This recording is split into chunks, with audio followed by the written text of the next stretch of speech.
Uh, Class 10 Political Science Chapter 2.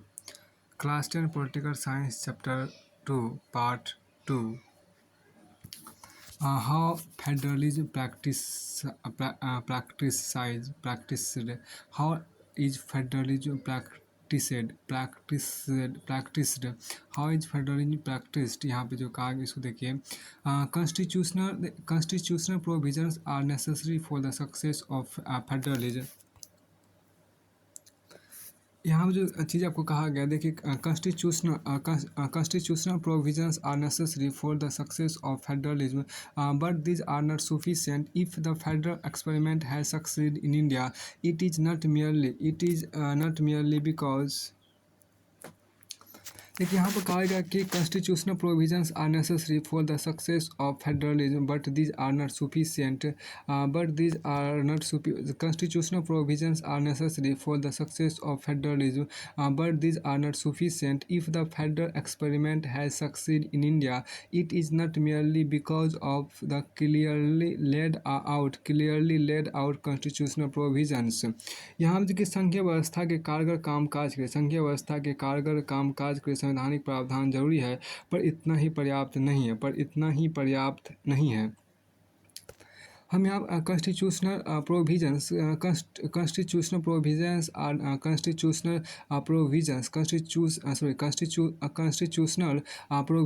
Necessary for the success of federalism but these are not sufficient. If the federal experiment has succeed in India it is not merely because of the clearly laid our constitutional provision. The real success of federalism in India can be attributed to the nature of democratic politics in our country. This ensured that the spirit of federalism, respect for diversity, and desire for living together became shared ideals in our country. Let us look at some of the major ways in which this happened. देखिए संघीय व्यवस्था के कारगर कामकाज के संवैधानिक प्रावधान जरूरी है. संघीय व्यवस्था कारगर कामकाज के संवैधानिक प्रावधान जरूरी है, पर इतना ही पर्याप्त नहीं है. देखिए अगर भारत में संघीय शासन व्यवस्था कारगर हुई है तो इसका कारण सिर्फ संवैधानिक प्रावधानों का होना नहीं है. भारत में संघीय व्यवस्था की सफलता का मुख्य श्रेय यहाँ की लोकतांत्रिक राजनीति के चरित्र को देना होगा.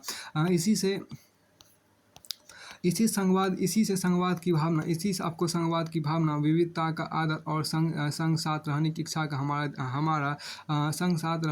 का हमारे देश के साझा आदर्श के रूप में स्थापित होना सुनिश्चित हुआ. आइए कुछ प्रमुख बातों पर गौर करें जिनसे पता चलता है कि यह काम किस तरह हो पाया है.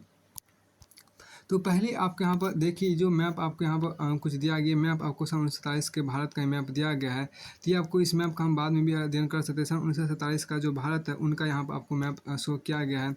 बिफोर द 1947 आपके यहाँ पर हो गया. आपको ये लगभग ये आपके यहाँ पर चीन देख रहे हैं. आपके यहाँ पर क्या ये जो आप यहाँ पर देख रहे हैं यहाँ पर आपको चीन हो गया. तो यानी कि ये आपको चीन हो गया. उसका ये तिब्बत आपके यहाँ पर हो गया. ठीक है, यानी कि आपका पूर्वी साइड आपको जहाँ पर भी वो तो उस 1947 का पूर्वी साइड आपको चीन था. पूर्वी साइड आपको चीन हो गया. यहाँ पर आपको सियाम हो गया जिसको बर्मा आपके यहाँ पर हो गया. ये अफगानिस्तान हो गया, पश्चिम पाकिस्तान हो गया, और यहाँ पे आपको ये ढाका का मतलब बांग्लादेश की तरफ से यहाँ पर आपको हो गया. ये सब मैप आपको अलग से आपको देख लीजिए, और जो आपको अलग से वीडियो में आपको मैप का ही कर लीजिएगा. तो फिर आपको आगे यहाँ पर कहा देखिए भाषाई राज मतलब लिंग्विस्टिक स्टेट की हम बात करते हैं. देखिए भाषाई राज्य की हम बात थोड़ा सा कर लेते हैं. भाषाई राज्य की बात कर लेते हैं. तो भाषाई द लिंग्विस्टिक स्टेट्स की हम देखिए the creation of linguistic states was the first and major test for democratic politics in our country. If you look at the political map of India when it began its journey as a democracy in 1947 and that of 2019, you will be surprised by the extent of the by the extent of the changes. Many old states have vanished and many new states have been created. Areas, boundaries and name of the states have been changed. यहाँ पे देखिए क्या कि भाषा के आधार पर प्रांतों का गठन हमारे देश की लोकतांत्रिक राजनीति के लिए पहली और एक कठिन परीक्षा थी। भारत ने सन 1947 में लोकतंत्र की राह पर अपनी जीवन यात्रा शुरू की। उस वक्त से लोकतंत्र उस वक्त से लेकर सन 2017 तक का अगर आप राजनीतिक मानचित्र देखें तो इस अवधि में आए बदलावों को देखकर एक बारगी आप आश्चर्यचकित रह जाएंगे। अनेक पुराने प्रांत गायब हो गए और कई नए प्रांत बनाए गए हैं। कई प्रांतों की सीमाएं, क्षेत्र और नाम बदल गए हैं।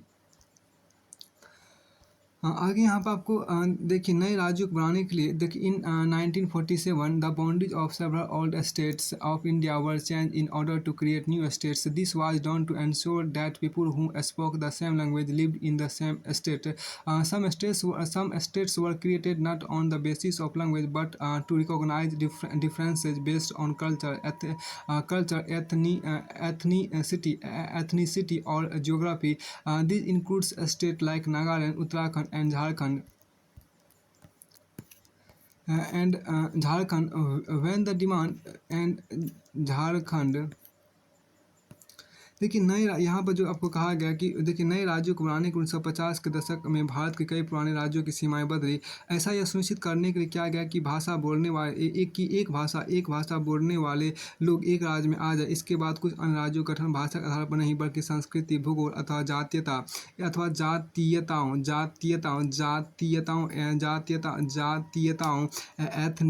एथनिसिटी की विभिन्नताओं को रेखांकित करने और उन्हें आदर देने के लिए भी किया गया। इनमें नागालैंड, उत्तराखंड और झारखंड जैसे राज्य शामिल है। तो फिर आपके यहाँ पर देखिए एक मैप यहाँ पर आपको शो किया, इंडियन पॉलिटिकल मैप जो आप यहाँ पर देख रहे हैं। ये आपको जो मैप यहाँ पर कुछ इस मैप के बारे में आपको लिखा गया। इस मैप को थोड़ा सा यहाँ पर देखिए, इसमें जो पहला आपको यहाँ पर जो इस मैप के बारे में जो आपको लिखा गया है, हम इसकी मैप की बात करें। इस मैप में जो आपको कुछ लिखा गया वो आपको देख सकते हैं। देखिए हम क्या कि हैज़ जो village town city remain under the same state since independence if not what was the name of the earlier state. क्या आपका गाँव या शहर आज़ादी के बाद से एक ही प्रांत के अंतर्गत रहा है? अगर नहीं तो इससे पहले के का क्या नाम था? Can you identify names of 3 states? Can you identify names of 3 states in 1947 that have been changed later? क्या आप 1947 के 3 राज्यों के ऐसे नामों को याद कर सकते हैं जो आज बदल गए हैं? Identify any 3 states. Identify any 3 states which have been carved out of bigger states. Identify any 3 states. Identify any 3 states which have been carved out of bigger states. तो यहाँ पर आपको देखिए तीन ऐसे राज्यों की पहचान करें जिन्हें बड़े राज्यों को काट कर बनाया गया। तीन ऐसे राज्यों की पहचान करें। देखिए तीन ऐसे राज्यों की पहचान करें जिन्हें बड़े राज्यों को काट कर बनाया गया है। देखिए तीन ऐसे राज्यों की पहचान करें जिन्हें बड़े राज्यों को काट कर बनाया गया है। आगे यहाँ पर देखिए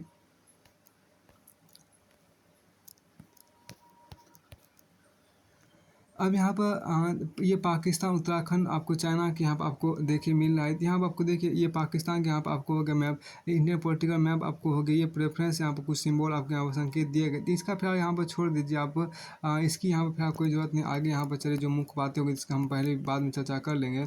अभी खास बात देखते यूज हिंदी, यहाँ पर आपको देखिए मैप बनाए, हिंदी अपनाया, हिंदी का उपयोग करें। यहाँ पर देखिए जो खास why Hindi, why not Bangla और तेलुगु। हिंदी क्यों नहीं, हिंदी ही क्यों? देखिए वाई नॉट बांग्ला और तेलुगु, हिंदी ही क्यों, बांग्ला या तेलुगु क्यों नहीं? ये बात यहाँ पर कहा गया। देखिए ग्लोसरी की बात करते हैं। ग्लोसरी जो महत्वपूर्ण शब्दावली उसकी बात यहाँ पर कर लीजिए। कोएलिशन गवर्नमेंट को समझने का प्रयास करते हैं। कोएलिशन गवर्नमेंट क्या होती है इसको समझिए। देखिए coalition government A government formed by the coming together of at least 2 political parties usually partners in a coalition form a political alliance and adopt a common program. यहाँ देखिए क्या एक government formed by the coming together of at least 2 political parties usually partners in a coalition form a political alliance and adopt a common program. देखिए गठबंधन सरकार एक से ज़्यादा राजनीतिक पार्टियों द्वारा साथ मिलकर बनाई गई सरकार को गठबंधन सरकार कहते हैं।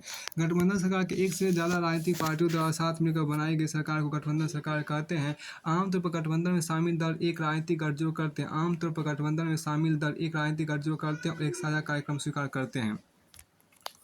तो फिर आपको आगे यहाँ पे कहा गया, देखिए आगे आपके यहाँ पर है क्या कि when the demand for the formation of states.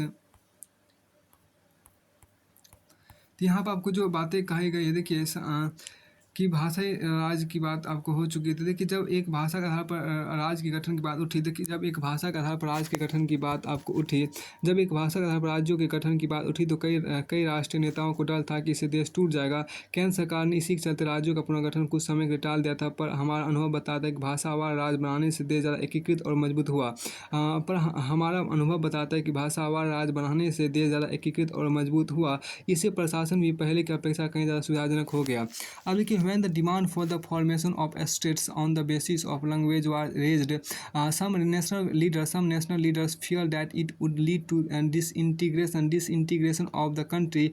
The central government resisted linguistic state for some time, but the experience has shown that the formation of linguistic states has actually made the country more united. It has also made administration easier.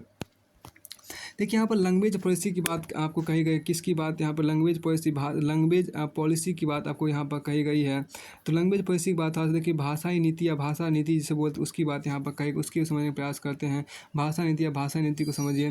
देखिए a second यहाँ पर आपको कहा गया, देखिए a second test for Indian federation, a second test for Indian federation, a second test for Indian federation is the language policy. Our constitution did not give the states of national language to any one language. Hindi was identified as the official language, but Hindi is the mother tongue of only about 40% of Indians. Therefore, there were many safeguards to protect other language. Besides Hindi, there are 21 languages recognized as scheduled language by the constitution. A candidate in an examination conducted for the central government position may opt to take the examination in any of these language. A second यहाँ पे जो कहा गया, a second test for Indian Federation is the language policy. A second test for Indian Federation is the language policy. Or our constitution did not give the status of national language to any other language. Hindi was a second test for Indian Federation is the language policy. Our constitution did not give the status of national language to any one language. Hindi was identified as the official language, but Hindi is the mother tongue of the only about 40% of Indians. There were many safeguards to protect other language. Besides Hindi, there are 21 languages recognized as scheduled language by the Constitution. A candidate in an examination conducted for the central government position may opt to take the examination in any of these languages. States too have their own official language. Much of the government work takes place in the official language of the concerned states. यहाँ देखिए भारत के संघीय ढांचे की दूसरी परीक्षा भाषा नीति को लेकर हुई। हमारे संविधान में किसी एक भाषा को राष्ट्रभाषा का दर्जा नहीं दिया गया। हिंदी को राजभाषा माना गया, पर हिंदी सिर्फ 40% लगभग 40% भारतीयों की मातृभाषा है। इससे अन्य भाषाओं के संरक्षण के अनेक दूसरे उपाय किए गए। संविधान में हिंदी के अलावा अन्य 21 भाषाओं को अनुसूचित भाषा का दर्जा दिया गया है। केंद्र सरकार के किसी पद का उम्मीदवार इनमें से किसी भाषा में परीक्षा दे सकता है, बशर्ते उम्मीदवार को इसके विकल्प के रूप में चुने। राज्यों की भी अपनी राजभाषा है। राज्यों की भी अपनी राजभाषा है। राज्यों का अपना अधिकांश काम अपनी राजभाषा में ही होता है। अब देखिए, unlike Sri Lanka the leaders of our country adopted a very cautious attitude in spreading the use of Hindi. According to the constitution, the use of English for official purpose was to stop in 1965. However, many non-Hindi speaking states demanded that the use of English continue. In Tamil Nadu, this movement took a violent form. The central government responded by agreeing to continue the use of English along with Hindi for official purpose. Many cities think that this solution favored the English speaking elite. Promotion of Hindi promotion of Hindi continues to be official policy of the government of India. Promotion does not mean that the central government can impose Hindi on states where people speak a different language. The flexibility shown by Indian political leaders helped our country avoid the kind of situation that Sri Lanka find itself in. देखिए श्रीलंका के यहाँ पे जो कहा गया श्रीलंका के जो आपके यहाँ पर आपको कहा गया श्रीलंका के ठीक उलट हमारे देश श्रीलंका के ठीक उलट श्रीलंका के ठीक उलट हमारे देश के नेताओं ने हिंदी के उपयोग को बढ़ावा देने के मामले में बहुत सावधानी भरा व्यवहार किया। संविधान के अनुसार सरकारी कामकाज की भाषा के तौर पर अंग्रेजी का प्रयोग 1965 में बंद हो जाना चाहिए था, पर अनेक गैर हिंदी भाषी प्रदेशों ने मांग की कि अंग्रेजी का प्रयोग जारी रखा जाए। तमिलनाडु में तो इस मांग ने उग्र रूप भी ले लिया था। केंद्र सरकार ने यहाँ पर क्या केंद्र सरकार ने हिंदी के साथ साथ अंग्रेजी को राजकीय कामों में प्रयोग की अनुमति देकर इस विवाद को सुलझाया। अनेक लोगों का मानना था कि इस समाधान से अंग्रेजी भाषी अभिजन को लाभ पहुंचेगा। राजभाषा के रूप में हिंदी को बढ़ावा देने की भारत सरकार की नीति बनी हुई है। पर बढ़ावा देने का मतलब यह नहीं कि केंद्र सरकार उन राज्यों पर भी हिंदी को थोप सकती है जहां लोग कोई और भाषा बोलते हैं। भारतीय राजनेताओं ने इस मामले में जो लचीला रुख अपनाया उसी से हम श्रीलंका जैसी स्थिति में पहुंचने से बच गए। तो यहाँ पर आपको आप देखिए केंद्र राज्य संबंध जो यहाँ पर कहा गया एक सेंट्रल स्टेट रिलेशन की बात यहाँ पर आपको हो गई। देखिए सेंट्रल स्टेट रिलेशन की जो बात आपको है केंद्र राज्य संबंध को उसको यहाँ पर देख लीजिए। देखिए restructuring the central state relation is one more way in which federalism has been strengthened in practice. How the constitutional arrangement for sharing power work in reality depends to a large extent on how the ruling parties and leaders follow these arrangements. For a long time, the same party ruled both at the center and in most of states. This meant that the state government did not exercise their rights as autonomous federal units. Has and when the ruling party at the state level was different, the parties that ruled at the center tried to undermine the power of the states. In those days, the central government would often misuse the constitution to dismiss the state government that were controlled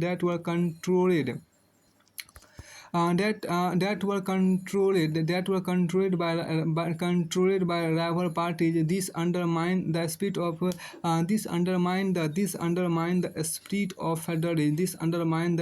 of federalism. केंद्र राज्य संबंधों में लगातार आए बदलावों का यह उदाहरण बताता है कि व्यवहार में संघवाद किस तरह मजबूत हुआ। केंद्र राज्य संबंधों में लगातार आए बदलाव केंद्र राज्य संबंधों में लगातार आए बदलावों का यह उदाहरण बताता है कि व्यवहार में संघवाद किस तरह मजबूत हुआ। सत्ता की साझेदारी की संवैधानिक व्यवस्था वास्तविकता में कैसा रूप ले गया, यह ज़्यादातर इस बात पर निर्भर करता है कि शासक दल और नेता किस तरह इस व्यवस्था का अनुसरण करते हैं। काफ़ी समय तक हमारे यहाँ एक ही पार्टी केंद्र और अधिकांश राज्यों में शासन रहा। इसका व्यवहारिक मतलब यह हुआ कि राज्य सरकारों ने स्वायत्त संघीय इकाई के रूप में अपने अधिकारों का प्रयोग नहीं किया। देखिए जब केंद्र और राज्य यहाँ पर जो कहा गया जब केंद्र और राज्य में अलग अलग दलों की सरकारें रही तो केंद्र सरकार ने राज्यों के अधिकारों की अनदेखी करने की कोशिश की। उन दिनों केंद्र सरकार अक्सर संवैधानिक प्रावधानों का दुरुपयोग करके विपक्षी दलों की राज्य सरकारों को भंग कर देती थी। यह संघवाद की भावना के प्रतिकूल काम था। All this change significantly after 1990. This period saw the rise of regional political parties in many states of the country.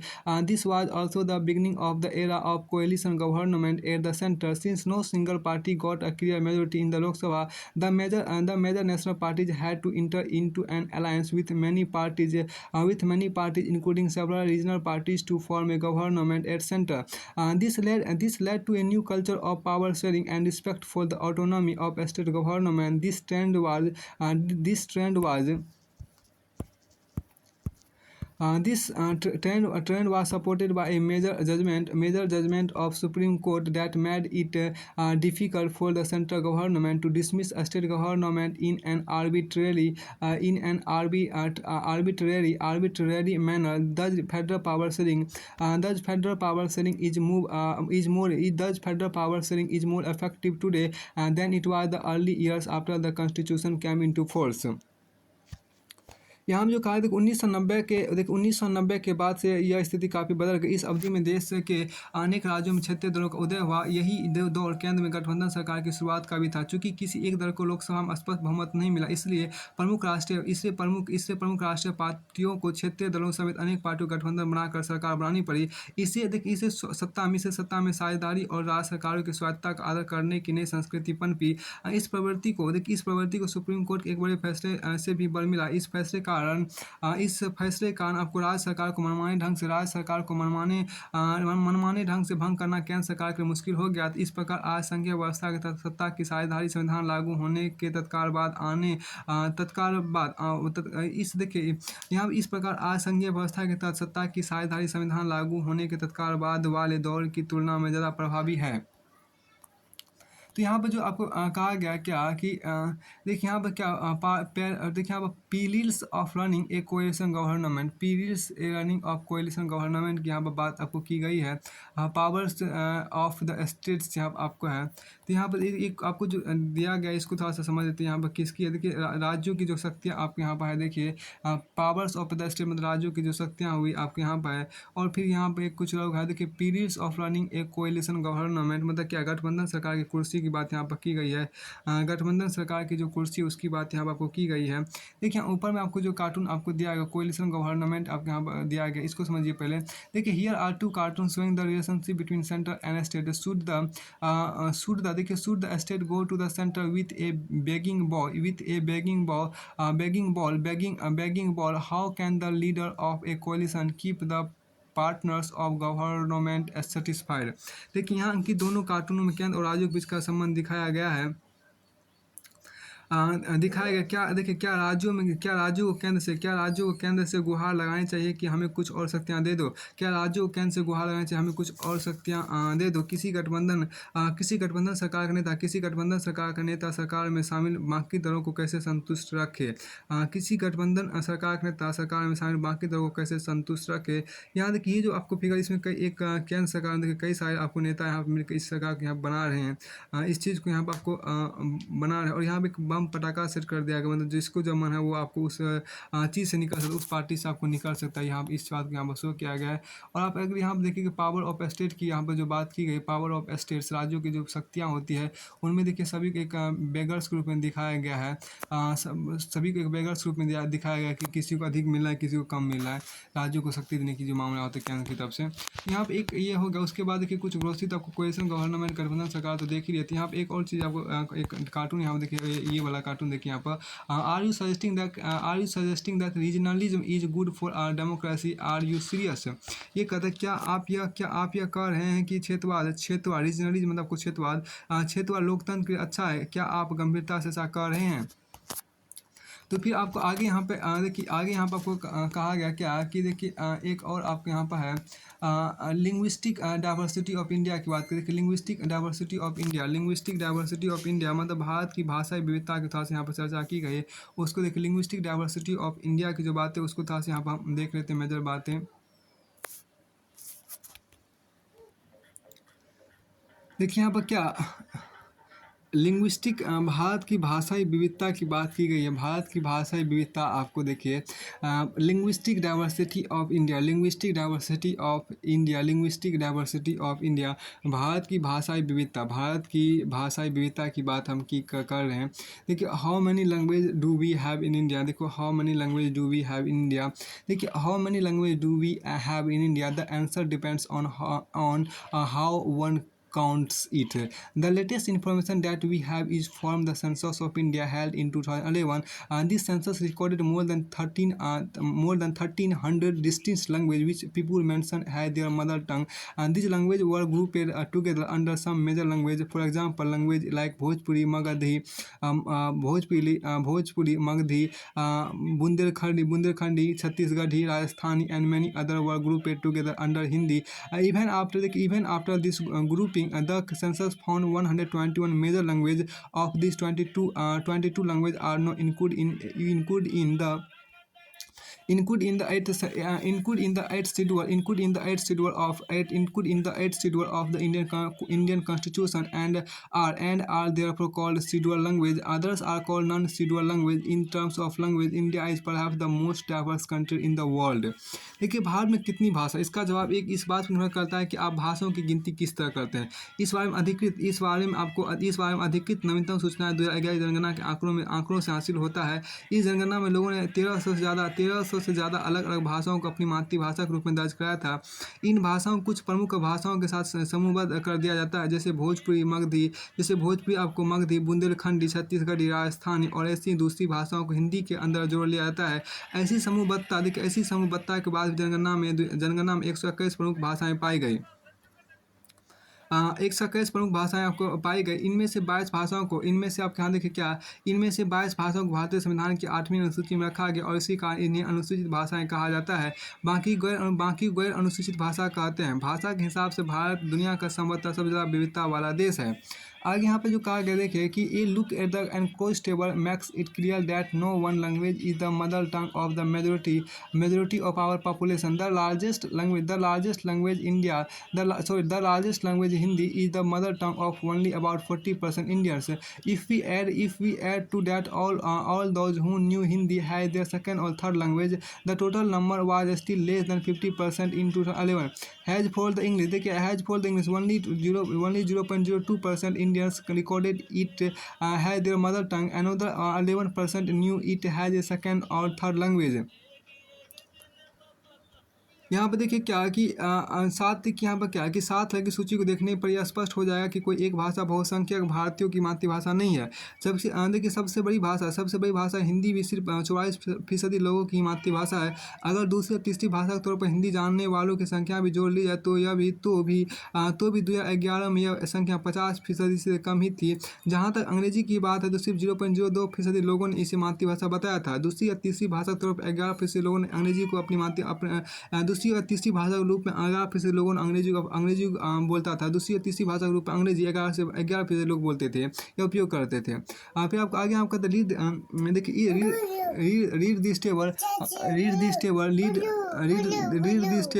यहाँ जो कहा रीड दिस टेबल, यहाँ आपको कहा गया कि read this table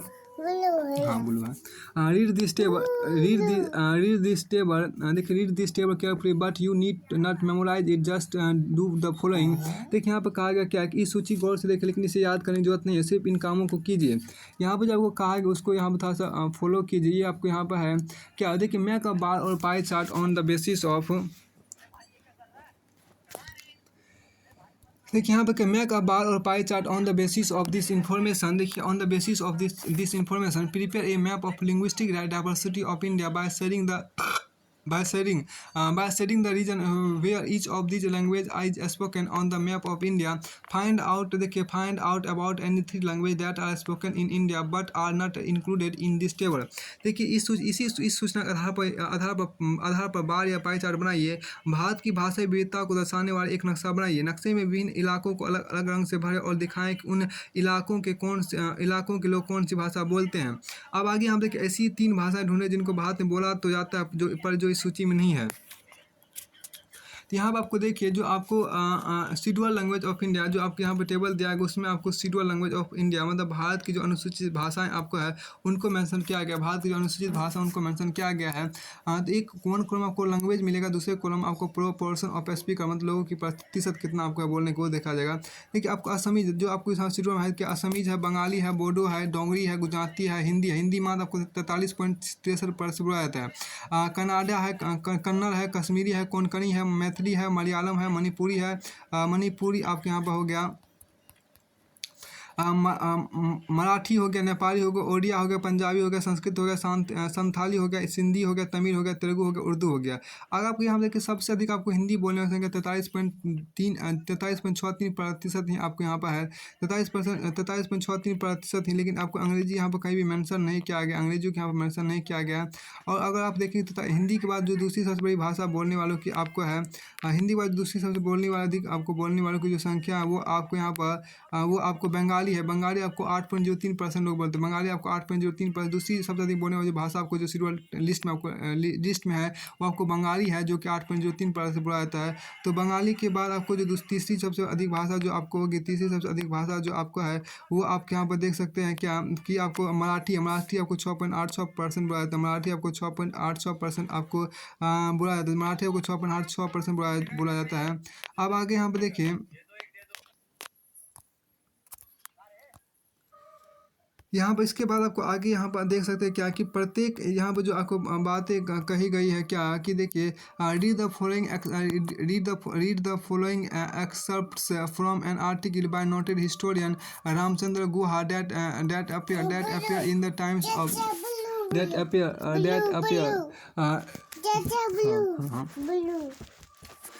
that appeared in the Times of India on November 1st 2006। यहाँ देखिए क्या प्रसिद्ध इतिहासकार रामचंद्र गुहा के आलेख से उदित निम्नलिखित उद्धरण को पढ़िए। आलेख टाइम्स ऑफ इंडिया में 1 नवंबर 2006 को छपा था। अब आगे यहाँ पर देखिए क्या कि आगे the report of the state the reports of the देखिए क्या कि the reports of the state reorganisation commission SRC was implemented exactly 50 years ago on November 1, 1956। This in its देखिए this in its own time and own way has also transformed the political and institutional life of the nation। Gandhi and other leaders promised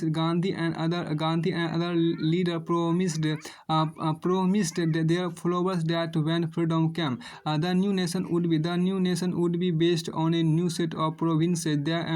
This based on the principle of language. However, when India was finally freed in 1947, it was also divided। राज्य पुनर्गठन आयोग की report को आज ठीक से 50 साल पहले राज्य पुनर्गठन आयोग की रिपोर्ट को आज से ठीक 50 साल पहले 1 नवंबर 1956 को लागू किया गया था। अपने दौर में और अपने तरीके से इसने राष्ट्र के राजनीतिक संस्थागत जीवन को एकदम बदल दिया। गांधी जी और नेताओं ने अपने अनुयायियों से वादा किया था कि जब मुल्क आज़ाद होगा तो इस नए देश में नए प्रांत बनेंगे और भाषा के आधार पर प्रांतों का पुनर्गठन किया जाएगा। पर जब 1947 में मुल्क आज़ाद हुआ तो इसका बंटवारा भी हो गया। आगे हम देखिए पार्टीशन वाज द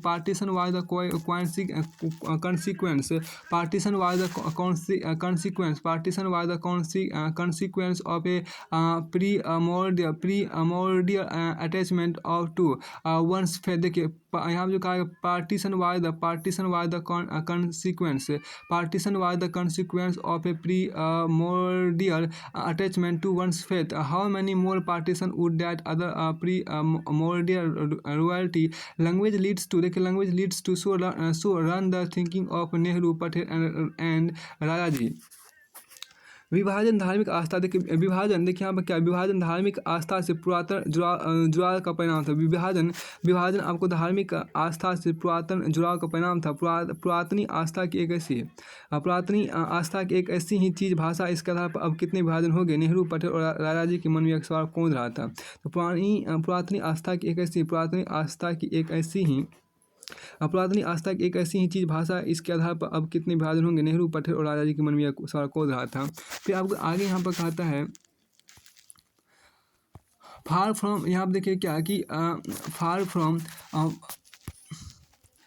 देखिए यहाँ आगे आपको कहा गया far from undermining India unity linguistic states have helped strengthen it has prove to be perfectly consistent to be Kannadiga and Indians Kannadiga and Indians Bengali and Indian Tamil and Indian Gujarati and Indian to be sure these state based on language sometimes quarrel with one another.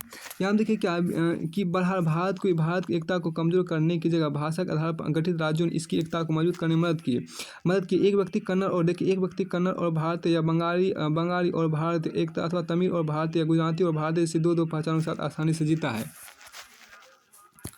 While these disputes are not pretty, while these disputes are not pretty, they could in fact have been far worse. While these disputes are not pretty, they could in fact have been far worse. यहाँ पे जो कहा गया, देखिए ये विवाद सुखद तो नहीं, लेकिन देखिए ये विवाद आपको सुखद तो नहीं, सुंदर तो नहीं, लेकिन उतने बुरे भी नहीं कहे जा सकते। ये विवाद आपको सुंदर और सुखद तो नहीं, लेकिन उतने बुरे भी नहीं कहे जा सकते हैं। फिर आगे it is the formation of linguistic state that has allowed India to escape what might have been a worse fate still. देखिए if the sentiments of the native speakers of Telugu, Marathi etc had been disregarded, but what we might have here was one language 14 और 15 Nations. देखिए यहाँ पर भाषावार राज्यों के गठन ने भारत को एक भयावह स्थिति से बचा लिया। अगर तेलुगु, मराठी वगैरह बोलने वालों की भावनाओं का ख्याल न रखा गया होता तो यहाँ की स्थिति कुछ इस प्रकार होती: एक भाषा और 14-15 राष्ट्र होते यहाँ पे। तो फिर आपको आगे हम देखिए tag this example.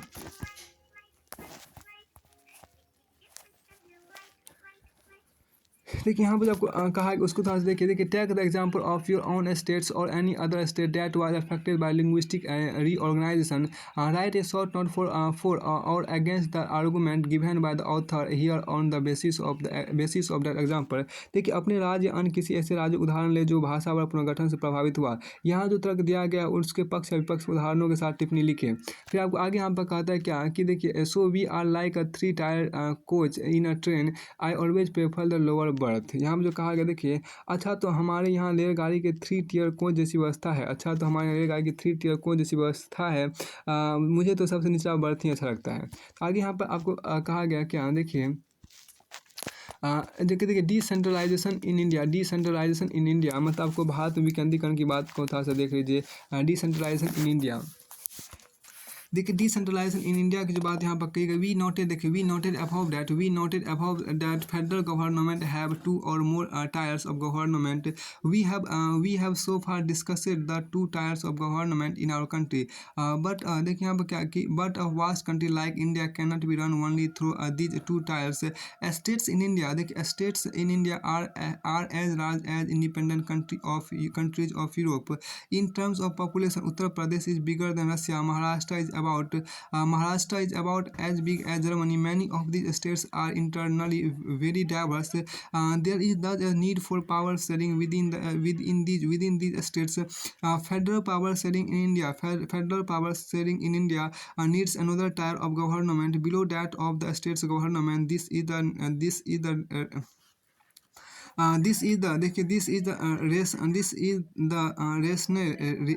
rationale for decentralization of power that resulted a third tier of government called local government। अभी हमने पढ़ा कि संघीय सरकार 2 या अधिक स्तरों वाली होती है। हमने अपने देश में 2 स्तरों वाली सरकार की चर्चा की है, पर भारत जैसे विशाल देश में सिर्फ 2 स्तर की शासन व्यवस्था से बढ़िया शासन नहीं चल सकता। भारत के प्रांत यूरोप के स्वतंत्र देशों से भी बड़े हैं। जनसंख्या के हिसाब से उत्तर प्रदेश रूस से बड़ा है। महाराष्ट्र लगभग जर्मनी के बराबर है। भारत के अनेक राज्य खुद भी अंदरूनी तौर पर विविधताओं से भरे हैं। इस प्रकार इन राज्यों में भी सत्ता को बांटने की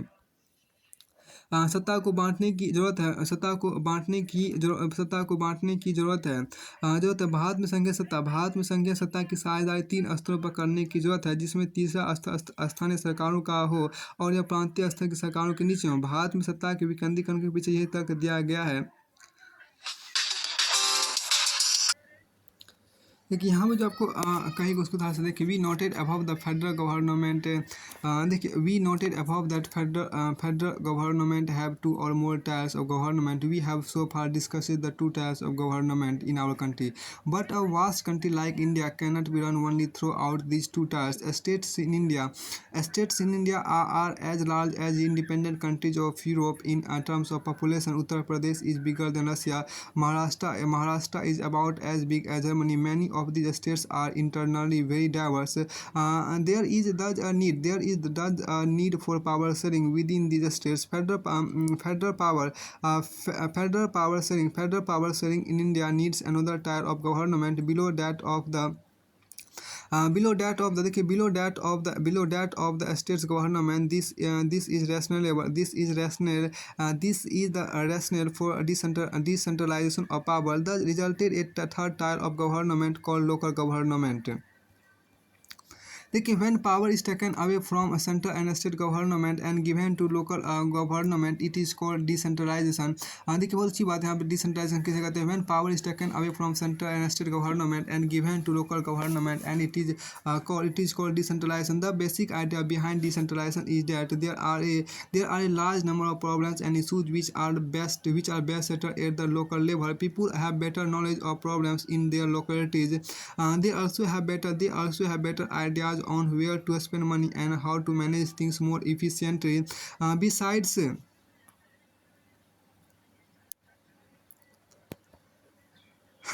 at the local level, it is possible for the people to directly participate in decision making. This helps to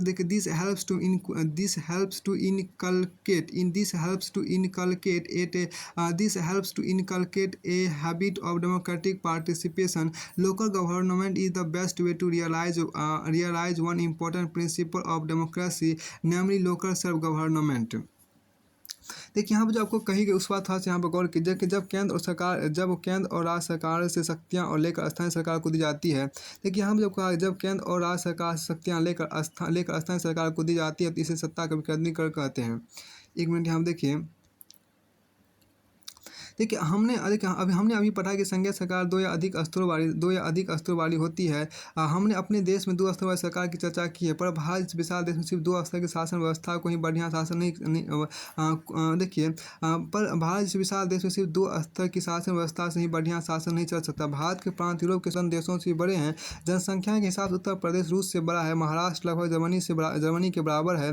Bharat के अनेक राज्य खुद भी अंदरूनी तौर पर विविधताओं से भरे हैं. इस प्रकार इन राज्यों में भी सत्ता को बांटने की जरूरत है.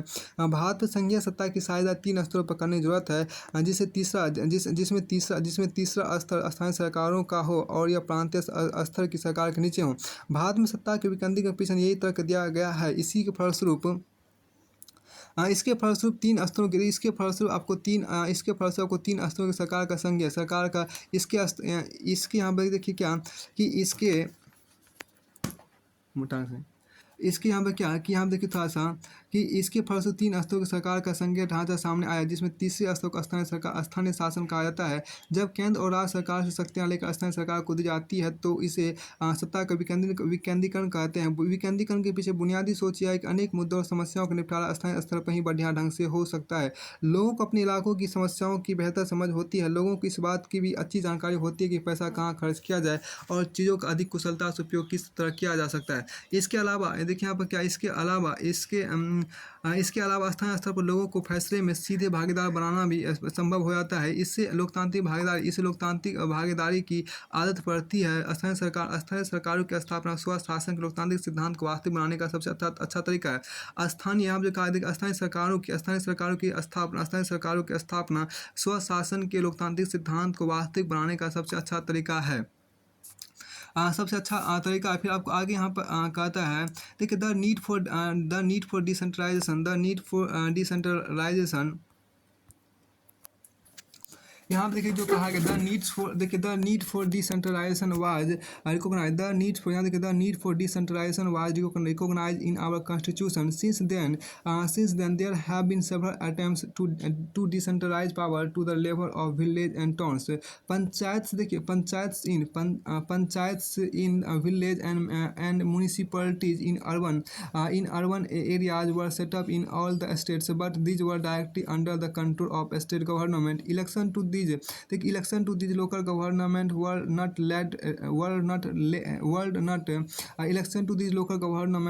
not held regularly. Local government did not have any power or resources of their own. Thus there was very little decentralization in effective terms. A major step towards decentralization was taken in 1992. The constitution was amended to make the third tier of democracy more powerful and effective. यहाँ जो बातें आपको कही गई, देखिए यहाँ पर क्या है,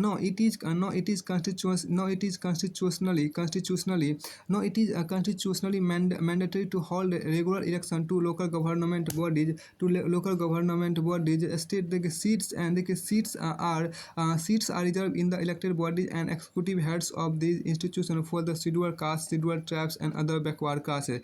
At least one third of all positions are reserved for women. Women देखिए an independent institution and independent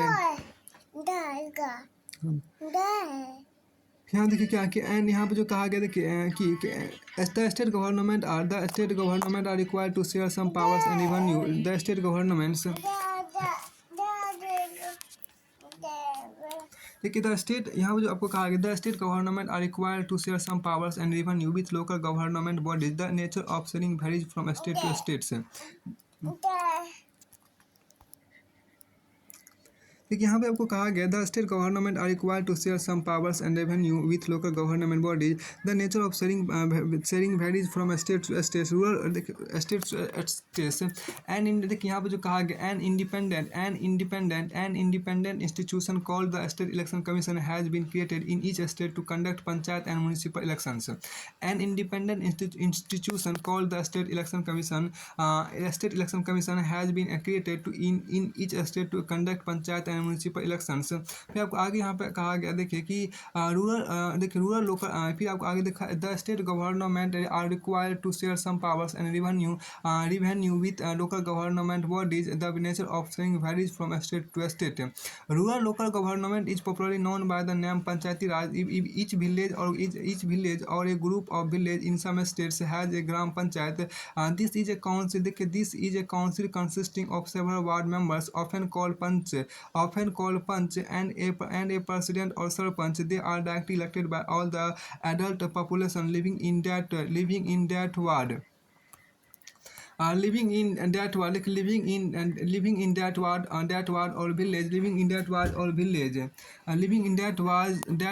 or village, it is the decision making body for the entire village. The panchayat works under the overall supervision of the gram sabha. All the voters in the village are its member. It has to meet at least twice or thrice in a year to approve the annual budget of the gram panchayat and to review the performance of the gram panchayat. The local यहाँ पे जो कहा गया देखिए क्या कि the local government structures goes right up to the district level. A few gram panchayats are grouped.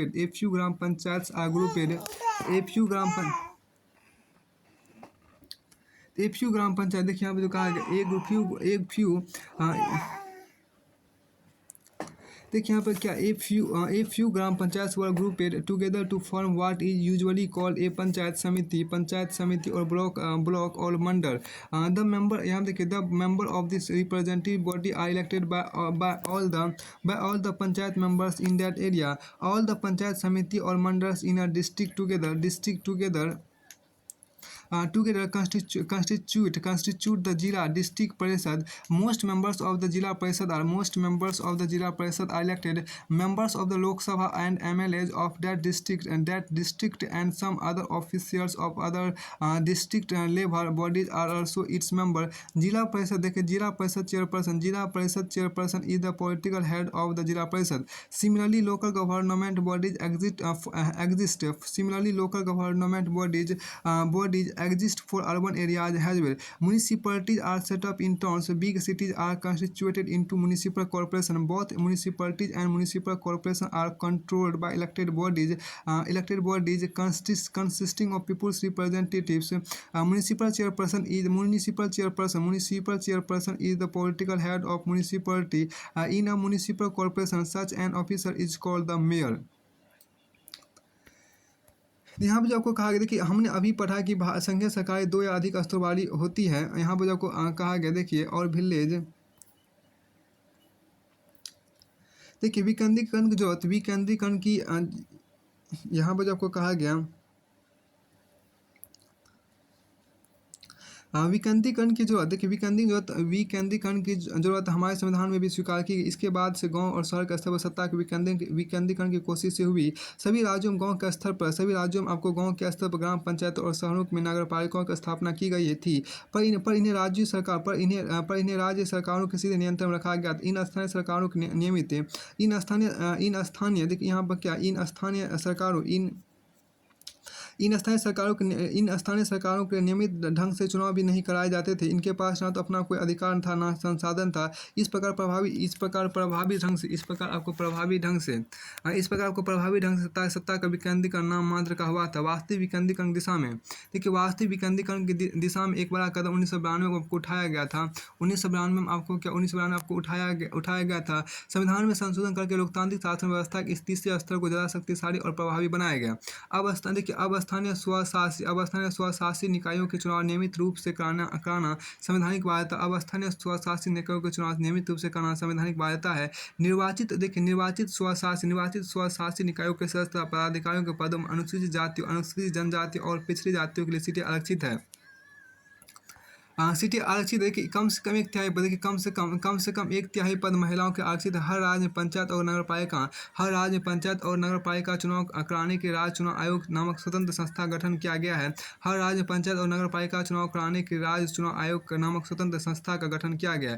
राज्य सरकारों को अपने राजस्व और अधिकारों का कुछ हिस्सा इन स्थानीय स्वशासी निकायों को देना पड़ता है। सत्ता में भागीदारी की प्रकृति हर राज्य में अलग अलग है। देखिए गांव के स्तर पर मौजूद स्थानीय शासन व्यवस्था को पंचायती राज के नाम से जाना जाता है। पंचायती राज के नाम से आपको जाना जाता है। प्रत्येक गांव में और कुछ राज्यों में ग्राम समूह की एक ग्राम पंचायत होती है। यह एक तरह की परिषद है जिसमें कई सदस्य और एक अध्यक्ष होता है। सदस्य वार्डों से चुने जाते हैं और उन्हें सामान्यतः पंच कहा जाता है। अध्यक्ष को प्रधान या सरपंच कहते हैं। इनका चुनाव गांव अथवा वार्ड में रहने वाले सभी व्यक्ति लोग मतदान के जरिए करते हैं। यह पूरे पंचायत के लिए फैसला लेने वाली संस्था है।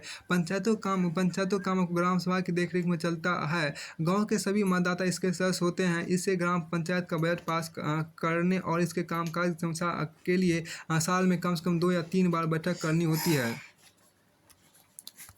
अब आगे यहाँ पर देखिए क्या स्थानीय शासन का, देखिए स्थानीय शासन का ढांचा जिला स्तर तक का है। स्थानीय शासन का ढांचा को जिला स्तर तक का है। कई ग्राम पंचायतों को मिलाकर पंचायत समिति गठन होता है। इसे मंडल या प्रखंड या स्तरीय पंचायत भी कह सकते हैं। इसके सदस्यों का चुनाव उस इलाके के सभी पंचायत सदस्य करते हैं। किसी जिले के सभी पंचायत समितियों को मिलाकर जिला परिषद का गठन होता है। जिला परिषद का अधिकांश सदस्यों का चुनाव होता है। जिला परिषद उस जिले से लोकसभा और विधानसभा के लिए चुने गए सांसद और विधायक तथा जिला स्तर की संस्थाओं कुछ अधिकारी भी सदस्य के रूप में होते हैं। जिला परिषद का प्रमुख इस परिषद का राजनीतिक प्रधान होता है। इस प्रकार देखिए यहाँ पर क्या इस प्रकार स्थानीय शासन वाले इस प्रकार देखिए इस प्रकार आपका स्थानीय शासन वाली संस्थाएं शहरों में भी काम करती है। शहरों में आपको नगर पालिकाएं होती है। बड़े शहरों में नगर निगम का गठन शहरों में आपको नगर पालिका होती है। बड़े शहरों में आपको नगर निगम का गठन होता है। नगर पालिका और नगर निगम दोनों कामकाज निर्वाचित प्रतिनिधि करते हैं। नगर पालिका और नगर निगम दोनों कामकाज आपको निर्वाचित प्रतिनिधि करते हैं। नगर पालिका प्रमुख नगर पालिका के राजनीतिक प्रधान होते हैं। नगर पालिका प्रमुख जो होते हैं वह नगर पालिका के राजनीतिक प्रधान होते हैं। नगर निगम के ऐसे पदाधिकारी को मेयर कहते हैं। स्थानीय सरकारों की यह नई व्यवस्था दुनिया में लोकतंत्र का अब तक का सबसे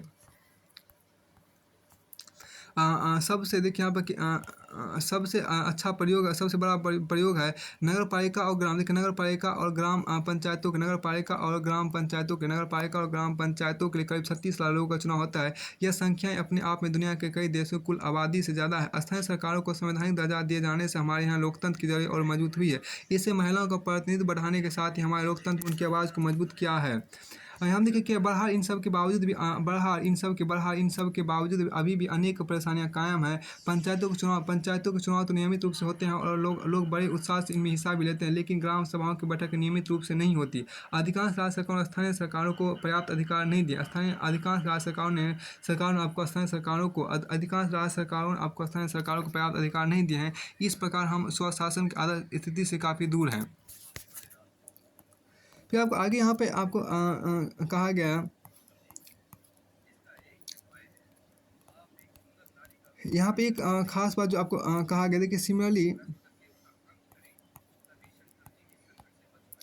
देखिए दिस न्यू सिस्टम, यहाँ जो कहा गया, देखिए this new system of local government is the largest experiment in democracy conducted anywhere in the world. There are no about 36 lakh elected representatives in the panchayat and municipality etc.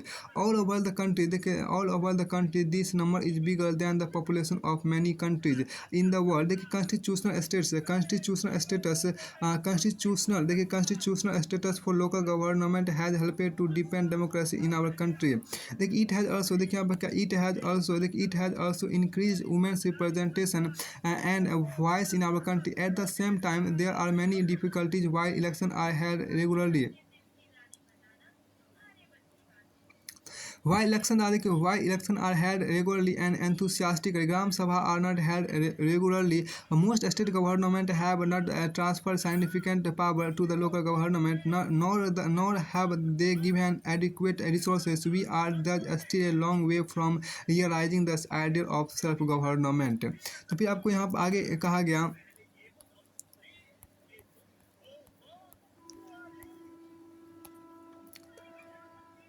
यहाँ पर आपको कहा गया, देखिए क्या कि प्राइम मिनिस्टर यहाँ क्या कि prime minister runs the country, chief minister runs the state, logically then the chairperson of Zila Parishad should run the district. Why does the DM और कलेक्टर एडमिनिस्टर द डिस्ट्रिक्ट्स। देखिए प्रधानमंत्री देश से आता है, मुख्यमंत्री राज्यों से आते हैं, इसी तरह से जिला परिषद के प्रधान को जिले का शासन चलाना चाहिए। फिर जिलों का शासन कलेक्टर या जिलाधीश क्यों चलाते हैं। अब आगे यहाँ पर कहा गया, देखिए यहाँ पर कुछ न्यूज़ का कतरनी आपको दिया गया है, यहाँ पर कुछ न्यूज़ का आपको कतरनी दिया गया, उसको यहाँ पर देखिए। देखिए what do these newspaper clippings have to say about efforts to decentralization India. Bharat में विकेंद्रीकरण के प्रयासों के बारे में अखबार की इन कतरनों में क्या कहा गया है। तो फिर आपके देखिए जो यहाँ पर कहा गया, देखो democracy for sale in Tamil Nadu, highest bidders get panchayati post. देखिए states oppose direct funding of panchayat for are 2000 justice in a village bill, over 1 million women elected to panchayat. यहाँ भी ये सब बातें आपको लिखी गई थी।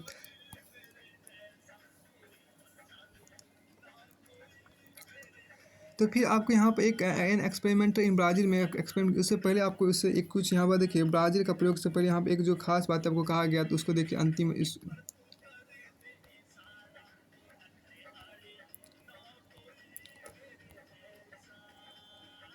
देखिए यहाँ पर क्या आपको कहा गया, देखिए एन एक्सपेरिमेंट इन ब्राज़ील, देखिए ब्राज़ील का एक प्रयोग यहाँ पर देखिए, a city called Porto Alegre, देखिए a city called Porto Alegre in Brazil has carried out an extraordinary experiment in combining decentralization with participating democracy. The city has set up a parallel organization operating alongside the municipal council, enabling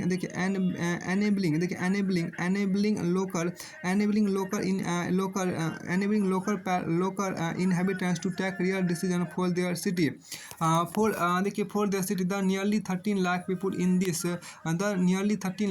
in this city get to participate in making the budget for their own city. And the city is divided into many sectors, or what we call wards. Each sector has a meeting like that of the Gram Sabha, in which anyone living in that area can participate. And there are some meetings to discuss issues that affect the entire city. Any citizen of the city can participate in those meetings. The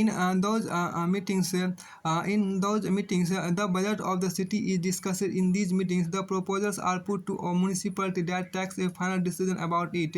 About 20,000 people participate in this decision-making exercise every year. This method has ensured that money cannot be spent only for the benefit of the colonies where rich people live. Buses now run to the poor colonies, and builders cannot evict slum dwellers without resettling them. In our country, a similar experiment has taken place in some areas in Kerala. Ordinary people have participated in making a plan for the development of their locality. देखिए Brazil का एक यहाँ पर क्या है कि Brazil का आपके यहाँ पर क्या है, ब्राज़ील के शहर पोर्तो एलेग्रे ने विकेंद्रीकरण और नागरिकों की सक्रिय भागीदारी वाले लोकतंत्र के मेल का एक विलक्षण प्रयोग किया। इस शहर के नगर परिषद के समानांतर एक संगठन खड़ा किया गया और अपने शहर के बारे में वास्तविक फैसले करने का अधिकार स्थानीय निवासियों को दिया गया। इस शहर के करीब 13 लाख लोग अपने शहर का बजट तैयार करने में भागीदारी करते हैं। शहर को अनेक उप क्षेत्रों में आपको बांटा गया है, लगभग वैसे ही जिन्हें हम वार्ड कहते हैं। हर उप क्षेत्र की अपनी बैठक होती है जिसका स्वरूप ग्राम सभा की तरह है और इसमें उस इलाके के सभी नागरिक भाग ले सकते हैं। फिर कुछ बैठकें पूरे शहर को प्रभावित करने वाले मुद्दों पर होती है और उसमें शहर का कोई भी नागरिक भाग ले सकता है। इसमें शहर के बजट पर चर्चा होती है। इसके बाद इन प्रस्तावों को नगर पालिका के सामने पेश किया जाता है और जो अंतिम फैसला लेती है। हर साल फैसले लेने की इस प्रक्रिया में करीब 20,000 लोग हिस्सा लेते हैं। इस तरीके को अपनाने से यह सुनिश्चित हो गया है कि बजट को सिर्फ अमीर लोगों की बस्तियों में ही खर्च नहीं किया जाएगा। अब सभी गरीब बस्तियों तक बसें जाती है और पुनर्वास का इंतजाम किए बगैर भवन निर्माता झुग्गी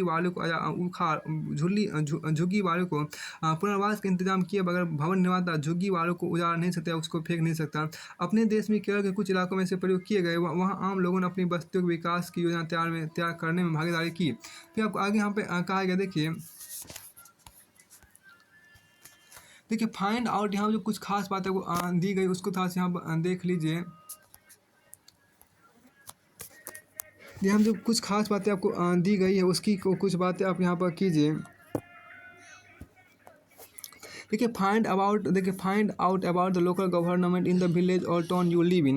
देखिए अपने गांव या शहर के स्थानीय सरकार के बारे में पता करें। If you live in a village, find out the names of the following: your panch or ward member, your sarpanch, your panchayat samiti, the chairperson of your zila parishad. Also find out when did the last meeting of the gram sabha take place and how many people took part in direct. देखिए अपने गाँव, यहाँ जो कहा कि अपने गाँव या शहर के स्थानीय सरकारों के बारे में पता करें। अगर आप गाँव में रहते हैं तो निम्नलिखित के नाम पता करें: आपके पंच, आपके सरपंच, आपकी पंचायत समिति के सदस्य और जिला परिषद का अध्यक्ष। यह भी पता करें कि ग्राम सभा की पिछली बैठक कब हुई थी और उसमें कितने लोगों ने भागीदारी की थी। अब आगे कहते हैं, देखिए if you live in urban areas, find out the name of your municipal councillor and the municipal chairperson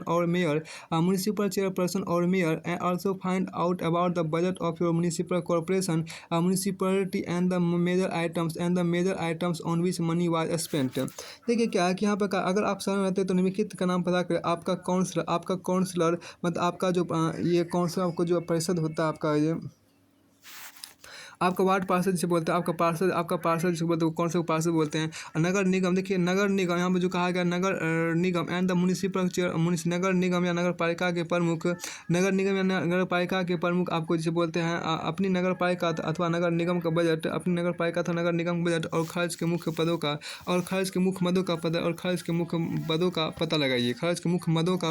का पता लगाइए। लोकेट द, यहाँ पर फिर आपको आगे कहता है,